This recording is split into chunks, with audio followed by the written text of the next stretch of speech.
Mimi, tak lupa beli Nutri Jelly. Hai, ketemu lagi bersama Yofi di sini.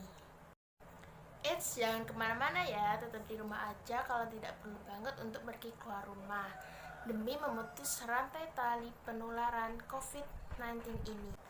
Berhubung di rumah aja, kita harus tetap produktif di rumah dan jangan lupa untuk terus belajar. Nah, pas banget nih aku mau menyampaikan sedikit materi. Yuk kita simak. Nah, karena stay di rumah aja, izinkan saya, Yofi Puji Suryanti, memaparkan materi mengenai reproduksi bacaan, yang dimana berfungsi sebagai acuan proses penyusunan sebuah karya ilmiah sehingga menghasilkan hasil yang baik dan benar. Lalu, apa saja reproduksi bacaan itu? Yang pertama adalah ringkasan, yang kedua adalah ikhtisar, dan yang ketiga adalah resensi, dan yang keempat adalah rangkuman.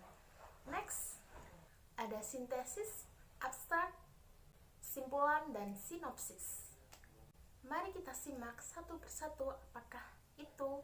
Yang pertama adalah ringkasan. Ringkasan ini merupakan suatu kegiatan yang bertujuan memadatkan suatu tulisan dengan menghilangkan poin-poin yang tidak terlalu penting dan menggantikannya dengan poin yang singkat dan jelas. Yang kedua adalah ikhtisar. Ikhtisar ini merupakan lanjutan dari rangkuman yang tadi, atau juga disebut intisari rangkuman, tapi disusun secara lebih bebas dan tidak wajib berurutan seperti rangkuman. Dan ikhtisar disusun oleh ide pokok dengan maksud agar memudahkan pembaca memahami isi dari suatu tulisan, karangan, ataupun sebuah buku. Yang ketiga adalah resensi. Resensi lebih ke suatu penilaian dan pertimbangan, berisi kelebihan dan kelemahan suatu buku, serta identitas buku yang dibahas di dalam buku tersebut. Yang keempat adalah rangkuman. Di sini rangkuman berguna untuk mempermudah seseorang dalam memahami suatu materi secara keseluruhan, yang di dalamnya itu menggunakan bahasa dan pemikiran si penyusun tersebut. Yang kelima ada sintesis. Sintesis ini merupakan rangkuman dari beberapa sumber dan kegiatan menganalisis perbedaan, pertentangan, persamaan, serta klasifikasi dari beberapa bacaan. Selanjutnya ada abstrak. Abstrak di sini merupakan suatu ringkasan isi yang membuat pembacanya paham apa yang akan dibahas selanjutnya. Secara bahasanya singkat dan padat. Abstrak dicantumkan pada bab pendahuluan atau latar belakang supaya mempermudah pembacanya. Yang ketujuh ada simpulan. Merupakan suatu ringkasan yang mementingkan pokok permasalahannya yang sudah mencapai suatu keputusan yang final. Dengan kata lain, simpulan ini merupakan hasil dari suatu permasalahan atau pembicaraan. Nah, yang terakhir nih, sinopsis.